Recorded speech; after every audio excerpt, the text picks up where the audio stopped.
Carter modified his initially harsh statements that Reagan would divide blacks from whites, Jews and Christians, and North and South, and disassociated himself from Andrew Young's charge that a Reagan victory would be interpreted as a signal to, quote, kill. The damage was done. The fact is that President Reagan has inherited a nasty relationship with the nation's blacks. The result is a hair-trigger race psychology, poised to respond in unfavorable ways to the slightest hint of racist policies. This climate of what's now referred to black hysteria, the fact that the black community is just immobilized out of the fear that Ronald Reagan's administration is, quote, going to snatch the great gains of the 60s and set black people back. Do you share that point of view? I think that the people who are saying that may lose some of the gains that they have made in terms of federal grants that support their six-figure salaries. I find no hysteria in the black community about it. I know of no reason for the hysteria. The man, after all, is not a newcomer to politics. He was governor for 8 years of one of the most multiracial, multi-ethnic states in the country. And if anything faintly resembling this had happened, he would never have been reelected. What is your reaction to what came to be known as black hysteria?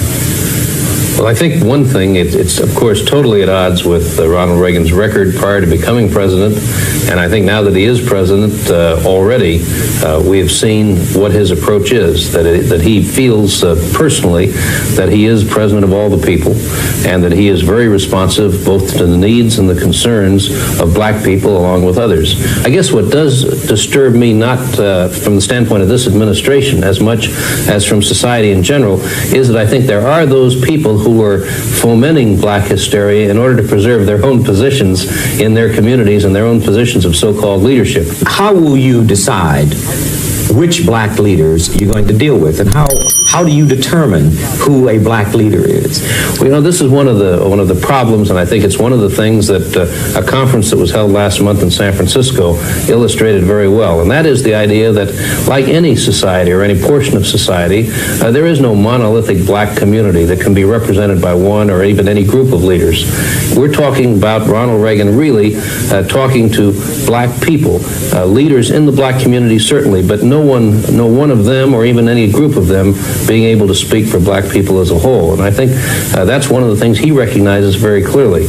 Because right now the major problems of this country, the economy and energy particularly, impact poor people of all races, whether they be black or white, much more than they do the rest of us. Although Ed Meese, formerly Reagan's campaign chief, will have the cabinet-level status of counselor to the president, he is the closest person to President Reagan, helping to set the tone and priorities of the administration. During the transition period, he was, in effect, Reagan's public substitute, when, as the joke goes, the 6 most repeated words in Washington were, "I just talked with Ed Meese." And then there are specific problems in which the black community has a special stake. And I agree, as was mentioned earlier, that we have to make sure that there is financial support for the black colleges, and we have to make sure that the zealous demons of the Department of Education are not doing things in the, you know, there's nothing worse than a person who goes out to do good works to you. And we want to make sure that the Department of Education, in their zeal to carry out all their regulatory powers and find a few more to tack on to justify their existence, where there's very little justification, that they don't get involved in trying to undo what has built up as a great tradition of black colleges over the years. Rather than just taking the traditional pattern, the old kind of thinking and saying, no, if we have vouchers or if we have this change or that change, blacks are somehow going to suffer. Instead, there are some enlightened leaders, Tom Sowell for one, Walter Williams and others, who say, look, blacks can be on the cutting edge of new ideas. We can be the ones who are proposing new ideas that will help the entire population but will also help blacks. One of our dear friends, Tom Sowell. This is really an historic opportunity. The economic and social advancement of blacks in this country is still a great unfinished task. The methods and approaches for dealing with this task have become familiar over the past few years, and they demand re-examination for at least 2 reasons. First is the effectiveness of these approaches has been ever more seriously questioned in recent years. There's growing factual evidence of counterproductive results from noble intentions. Some of that factual evidence will be presented here tomorrow. In addition, numerous political trends in recent years indicate declining voter and taxpayer support for these approaches, to which some of the older and more conventional black spokesmen, in quotes, remain committed. The events of November 4th were only the most dramatic example of this. They were not the only example. What are some of the pluses and minuses of our present situation? On the plus side, a dramatic economic rise of blacks during the 1960s, but which is slowed, in some cases stopped, in the 1970s. Many social problems are worsening. Continued disintegration of families, rising numbers of broken homes, 1/3 of all black homes now. A skyrocketing unemployment rate among black youths, 5 times as high in the late 1970s as in the late 1940s. Runaway crime rates, of which blacks are the chief victims. There are more blacks murdered every year than whites in absolute numbers. There's also a threat of a permanent underclass whose problems seem immune to prosperity, to equal opportunity, or to the advancement experienced by other blacks. We can see on the horizon the rise of racist groups such as the Nazis, the KKK, not only among the benighted, ignorant, but in places where you would never expect such groups, where they never had a foothold before. We can at least ask whether or to what extent the policies of our times have contributed to these problems of our time. Looking ahead to the future,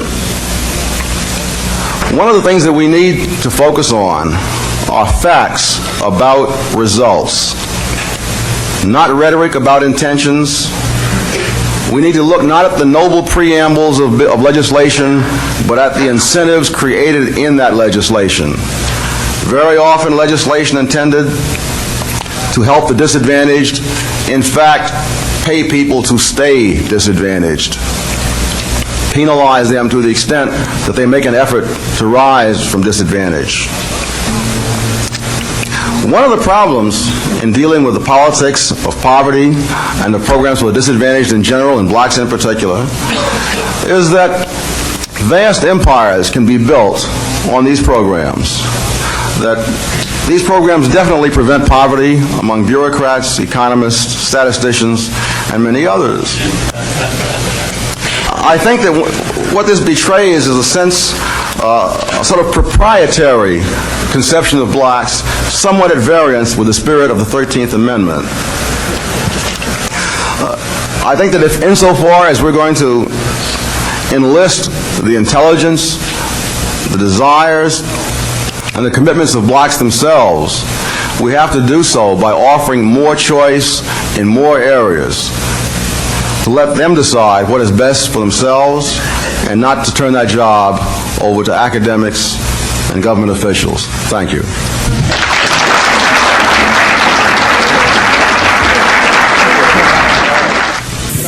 Dr. Thomas Sowell, an economist and senior fellow at Stanford University's Hoover Institution, is the most prominent black policymaker and has drawn the most criticism from the professional civil rights leaders because he disagrees with some of their favored solutions, including busing and the minimum wage. But the Reagan people see him as the kind of black who understands how to design programs that help the economy and blacks at the same time. I want to talk to you about a variety of your views, but first of all, I'd like to know why, in your mind, do you believe that the kinds of views you have as a black person don't get traditional treatment in the general press? I think because the views that I have, although they're like the views that you'll find in the black community, they're not like the views that you'll find among the black leadership. Those people, the leaders of organizations like the NAACP, people like Jesse Jackson, have a certain set of views which meets meets their needs, which do not meet the needs of black people. And the media have gotten used to turning to those people automatically when they want to know what do the blacks think. And so I'll see a succession of people on television saying things just the opposite of what blacks believe, as shown by innumerable polls. For example, most blacks have voted for vouchers, or in polls they've said they like vouchers. They've said that they don't like having their kids bused. They say that they want tighter, stronger control of crime because they are among the chief victims of crime, particularly murder. And yet you'll find the black civil rights leaders going in just the opposite direction. They want to loosen crime control. They want to make it harder to convict people, easier for people to get loose. And in doing that, they're really following the lead of the white liberals rather than the actual sentiment in the black community. The black population has never given a majority in favor of forced busing in any poll that's been taken over the past several years, or at any time that I know of. Very few people want their children bused across town to teach bigots a lesson. They want their kids bused across town if there's going to be some better education there. But you get people who are crusaders, they want someone else's kids bused. Their kids are never bused, whether it's blacks or whites, NAACP lawyers, liberal judges, congressmen, whatnot. Their kids are never bused. It's always someone else's kids they want to experiment with. Most parents don't want their kids experimented with. They want them educated. And you get in farcical situations like those in Boston, where numerous black community organizations asked the judge not to bust their kids. He busted them anyway. He busted them from Roxbury, where the standards were higher, to South Boston, where they were lower. So even if they had been welcomed with open arms in South Boston, it would still have been a disaster because the South Boston educational standards are lower than those in the ghetto. Of course, they weren't welcomed with open arms. They were welcomed with bottles and bricks and everything else. But it was just a tragedy. But it shows what blindness people can persist in when they don't pay the cost. That judge has paid no cost whatsoever for having done that. Because of some of the views that you take, which are considered by the professional civil rights leaders who are traditional Democrats, they say that you are insensitive, and they're concerned that if you become a prominent person in the Reagan administration, that you will harm black people. And one NAACP official is quoted as saying the following, quote, "He," referring to you, "would play the same kind of role which historically the House played for the plantation owners. He could mete out the straight discipline, no matter how inhumanely administered. It would be presumed more acceptable because the hands of the disciplinarian are black," end of quote. Pure This kind of contemptible business is typical of what you find among people who have no arguments, no facts, no evidence, and who simply have to defend themselves in the positions they've taken. I think the NAACP itself is much more in the image of the House, that they are simply the end of the civil rights of the liberal white establishment. They follow wherever the head leads, and if that leads them to destroy opportunities for blacks, they do it because that keeps them in with the white philanthropists who support them, the white media who back them up in the editorial columns and elsewhere. It's typical of the kind of garbage to which they're reduced by the lack of anything better that they can offer. Why do you take an organization as powerful as the NAACP on? Why are you flying in the face of the group that America has chosen to represent black people? Well, the question is whether America has chosen them or whether black people have chosen them. There's never been a referendum among black people saying that whoever is head of the NAACP will speak for them, or head of the Urban League or any other organization. I think it's laziness on the part of the media that they need to get 4 or 5 black views in a hurry before a deadline. They can call up 2 or 3 people and find out what all blacks are supposed to be thinking. The election of President Reagan also spells the revitalization of Reverend Hosea Williams and Reverend Ralph Abernathy, once powerful civil rights leaders and early followers of Martin Luther King. Their endorsement of Ronald Reagan, although attracting a lot of criticism for them, was a big plus for Reagan's candidacy. Reverend Williams. And to sit by and see Jimmy Carter elected again, to me, would have been betrayal of my country, my people. And black people are going to be poor until they die, or until they themselves decide they're not going to be poor any longer. It's a matter of doing for self. The answer to our problem is not without, it's within. Most of the leaders today are truly not interested in the welfare of the masses of the people. They interested in that little specific thing, that little organization. And Jimmy Carter played it for what it was worth. Jimmy Carter firmly believed if I take care of the chiefs, all the Indians will fall in line. How will you use your influence differently from the professional leaders that you're so critical of? Well, we made it very plain to Mr. Reagan from the inception that we have no desire as blacks to replace that black clique Carter had in Washington, D.C. I made it plain that I do not want to be Reagan's Andrew Young. What we did ask Mr. Reagan, will we have his ear once he's elected? We would like to serve as the ears and eyes of developing a consensus of black opinion. So what we are saying to Mr. Reagan, we don't believe that Jimmy Carter's black clique was honest with him. They went and told Carter what they wanted him to hear. They didn't tell him what black America wanted him to hear. Does President Reagan want to build bridges to blacks? Does President Reagan want to build bridges to blacks? The first hint to the correct answer to that question was a conference initiated by this man, Dr. Henry Lucas, and sponsored by the Institute for Contemporary Studies, a part of the Reagan-aligned Hoover Institution, which claims Ed Meese as a director and President Reagan as a founder.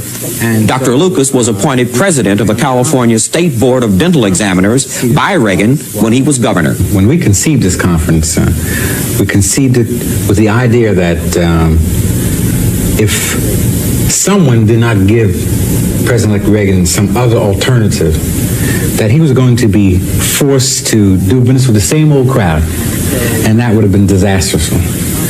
And so we considered putting on this conference.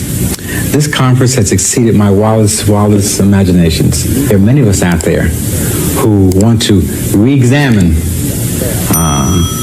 the old solutions that have failed. And there are many of us out there who have these feelings but have maybe been afraid to speak out because we're going to be ostracized by the quote-unquote leadership, such as the Jacksons, etc. So it's brought about a community of people that are no longer feel alone.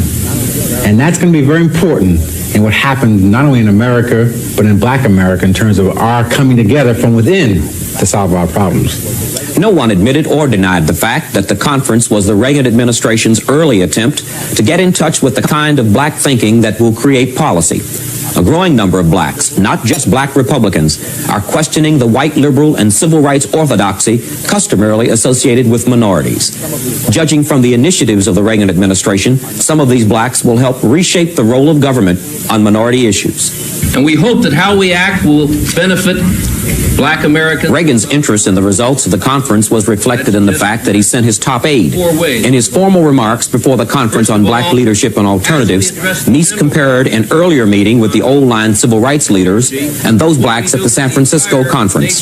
He said, "The difference between that meeting and this conference here is that they were talking about the last 10 years and the ideas of the last 10 years. You're talking about the ideas of the next 10 years. One of the allegations made against President Reagan by the blacks who were supporting President Carter, then President Carter, was that if President Reagan did get elected and did balance the budget, that he would do so on the backs of the poor. Well, nothing could be farther from the truth. The one thing that Ronald Reagan has said from the start is that in his presidency, the budget will not be balanced at the expense of poor people, whether they be black, white, or whatever background they might come from. And I think that certainly has been true so far. Programs for the needy have a very high, if not the highest, priority with this administration. At the same time, I think everyone would agree, or most people would agree at least, that where there is fraud, where there is waste, where there is abuse, no matter who it's committed by, that it isn't proper for taxpayers' dollars to be used to support that kind of extravagance, that kind of waste. And so it's a matter, really, of making sure that the dollars that the taxpayers allocate to help the truly needy, those people who cannot help themselves, are used for that purpose and not used for illegitimate purposes. Government over the past 20 or 30 years has destroyed more than twice as much housing as it's built. When they want to build a highway to let people come in from the suburbs, they build it through the low-income neighborhoods. They don't tear down Beverly Hills in order for people to watch to go drive through and get to their jobs. They don't tear down Malibu for the same reason. They tear down Harlem, they tear down the black neighborhoods in Washington so people can come in from Maryland to work faster. So that the government in many areas makes things far worse for blacks than they were before. poor. Does government exploit black people? Well, in the sense that they use poor people sort of as a stalking horse to get programs started. We're going to do this or that for the benefit of the poor. And it's true, initially there'll be a few crumbs for the poor, but then the program balloons up to 10 times its original size. And most of those other 90% turn out to be people who aren't poor at all. In New York City, for example, the open enrollment policy at the municipal colleges were justified on the grounds that poor blacks and Hispanics needed to get into these schools.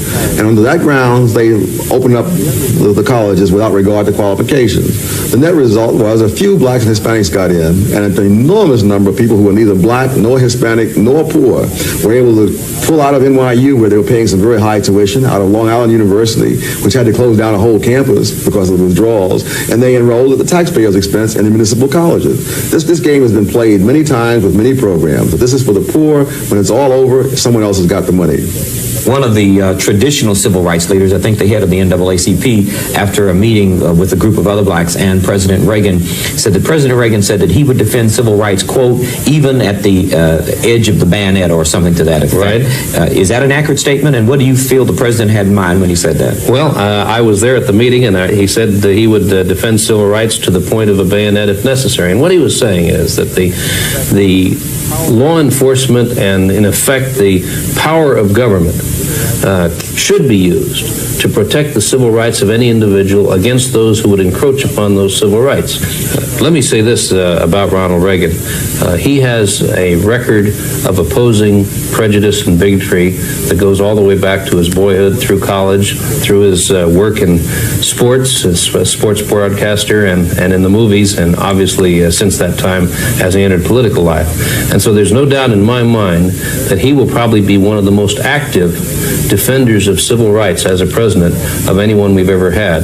And he will not hesitate at all to use the full powers of his office for any citizen where someone is attempting to deprive that person of his or her civil rights. What happens now? And if I may quote the eloquent Percy Sutton again, we have an opportunity. Thank you. Despite the attacks on blacks who support new solutions to the problems of the black and poor communities, the number of blacks who dissent from the customary white liberal and professional black leader solutions is increasing. And they represent a cross-section of professions and political persuasions. Results and power have more meaning to them than racist rhetoric and campaigns to promote mass hysteria. The poor and black have always had a greater stake in economic and political progress than in programs that promise a seat next to a white person. Where the goals of the Republican Party and the black community converge, we should share the burden. We all want to improve the economy, national security, and our international prestige. We also need a president of all of the people, not just those who voted for him, who will contend with the aspirations of the minority poor, many of whom didn't vote for anyone, who inhabit the largest and most important cities. And speaking of urban areas, there's one noteworthy fact. There is a rising resentment of poor blacks to their deteriorating condition. Too many of the old planners were preoccupied with superficial things like busing and not the overall backsliding in the economic condition of the people.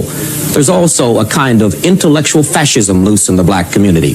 It condemns any black as an Uncle Tom who disagrees with white liberals or the group self-designated as black leaders. Economic independence for black America certainly has not been achieved by the old solutions. And court-ordered desegregation has not stopped economic inequality.